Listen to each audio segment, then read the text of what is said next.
Doutores, Dom Paulinos, como vão? Estamos aqui, né? Fazendo o quê? Domcast? Número qual? 31? Por quê? Porque estamos tratando do seu pilar de estudos, a linda 6015. Em que parte? Registro de imóveis, meus amores, em título 5. Já decoraram esse negócio de título 5, hein? Eu nem gosto desse papo de decorar, mas a essa altura do campeonato, se vocês estão nesse projeto Dom Paulo conosco, você já decorou de cabo a rabo que o RI está no título 5. Já sabe que passamos capítulo a capítulo. Já sabe que tratamos da parte estrutural inicial, depois de órgão público. Já passamos por retificação, por pessoas e vamos... passamos também por uso capião extrajudicial, 216A, né? Passamos por pessoas... aspecto subjetivo do RI, e agora estamos onde? Títulos, aspectos objetivos do RI, não é isso? Muito bem. Muito simples, muito tranquilo, muito fácil, desde que você faça aquele estudo desenhado que nós já combinamos, lembra? E aqui, para fazer um estudo desenhado, é importante que você tenha um conceito estrutural do registro, quando a gente separa objeto de forma, conteúdo de forma, quando a gente separa a estrutura do título material da estrutura do título formal. Nós já tratamos dos títulos materiais, lembra? Tratamos lá no 167, 1 e 2. Quais são os negócios, atos, fatos que se registram ou se averbam? Tratamos no 178 também, toda aquela estrutura que vai ao livro 3. Tudo aquilo é matéria, conteúdo, título material. E aqui, título formal, a forma com que aquele conteúdo chega. E basicamente, para que você estruture o seu estudo de uma maneira bem racional, quero que você separe esses títulos formais aqui. Nós temos 5 grandes grupos de títulos formais, para que você, quando estiver estudando, já mentalmente já localize. Esse daqui é qual, esse daqui é qual, esse daqui é qual. A Lei 6.015 traz, e não se foge disso, tá? Não tenho como fugir, eu tenho que encaixar o título, salvo alguma ordem judicial daquelas que vocês já sabem, não vou nem citar. Como regra, eu tenho que ter um título. No inciso 1, nós estamos falando de título notarial, as escrituras públicas.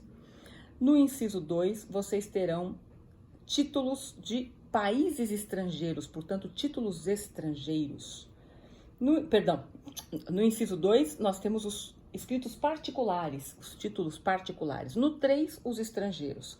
No 4, os judiciais. E atenção, hein? Quais são os títulos judiciais? Olhem bem para eles. Carta de sentença, formais de partilha, certidões judicial, portanto, do processo, e mandados extraídos dos autos do processo. Não tem outro título judicial. Tem outro não. Por quê? Porque se ele for um título judicial que veio do STJ porque homologou uma sentença estrangeira, estamos falando de título estrangeiro. Se vier judicial, nós só temos esse. O que acontece, não quero que vocês errem também, é que às vezes chega lá um ofício. Vara tal, processo tal. Você fala, opa, ofício, deixa eu ver. Ofício no quarto, carta de sentença, formal de partilha, certidão, tem ofício aqui. Não, vou devolver. Devolve não, meu filho, devolve não. Porque lembra, nós estamos tratando da forma, mas quando você falar do judicial, você lembra que o conteúdo influi na forma. Então, se a coisa chama ofício, mas dentro da coisa tem um mandado, uma ordem, um registro EC, você terá um mandado disfarçado de ofício, que você sabe como é, né? Sabe como é que as coisas são, né? Sai daqueles negócios fora, né? Então, você tem um título notarial, o mais importante de todos, deveria ser o único existente no mundo todo, né? Mas paciência. Um título particular, títulos estrangeiros, títulos judiciais e títulos administrativos, que podem ser contratos ou termos ou padrões, ou requerimentos, ou não me interessa. Se ele veio da administração pública, aquilo formalmente é um título administrativo. Portanto, você tem essas cinco formas de entrada daqueles atos no registro imobiliário, tá? As suas preocupações têm que ser de que tipo? Vamos lá. Você tem que se preocupar que quando nós estivermos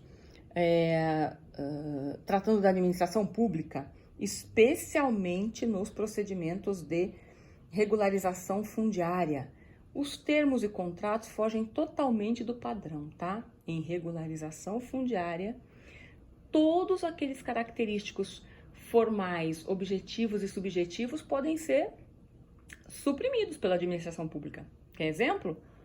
A assinatura pode ser uma digital. Mas num contrato? Pode ser. Não, mas a digital não tem que ter... pode ser. Não precisa ter a especificação dos nomes dos adquirentes individualmente. A prefeitura, por exemplo, o Estado podem apresentar uma relação por lote dos adquirentes daquelas áreas em regularização. E tudo bem, você se vira aí, registra lá. Os dados dessas pessoas podem estar incompletos. Se tiver um nome no RG, já tá bom para você, tá? Não fica exigindo mais nada, não. Tá bom assim, depois na hora de registrar, pode ser complementado. Inclusive, pode ser complementado depois, por averbação. Você não impeça um tal de um registro, uma regularização fundiária que você já viu. A gente já falou, né? É pegada o negócio. A 13465 veio e deu uma chacoalhada nessa história das qualificações objetivas e subjetivas extremas e detalhadas. Pula, tem umas coisinhas que pula, tá? Todos os documentos apresentados, se forem particulares, tirando esses da regularização fundiária, devem obedecer todas as regras de qualificação dos imóveis que os títulos públicos obedecem, tá? Então, eles chegam lá, aqueles contratinhos particular, e aí os registradores devolvem um monte. Por quê? Porque não tem a qualificação do imóvel correta, das pessoas corretas, não tem a estrutura de localização obrigatória, que tem que ter a rua, o número, se for terreno, tem que dizer se está do lado par, do lado ímpar, a que distância, em que quadra. Se for imóvel rural, acima de determinada área, você tem que ter georreferenciamento. Se for imóvel rural com origem em processo judicial, todos eles devem estar georreferenciados. Quem falou isso? A lei, ó. Olha bem isso aqui. Se nós estivermos falando de imóveis rurais nos autos judiciais, não tem exceção aqui não, tá? Tudo georreferenciado. E se for uso capião, tem que ter todos os dados de matrícula lá no mandado judicial. Sempre tem? Tem nada. O registrador tá de indignação, tem que se virar, mandar lá uns pedidinhos pra coisinha. Mas é isso que diz a lei, é isso que você não vai brigar, tá? Sempre que você tem um título, especialmente os tabeliães, por favor, né? Quando você estiver fazendo a escritura, por exemplo, você tem que citar qual é a matrícula, qual é o registro anterior, tem que coincidir com os dados da matrícula, porque senão você ganhará uma linda, bonita, notória, maravilhosa e esguia nota devolutiva. Devo te avisar isso aí, tá?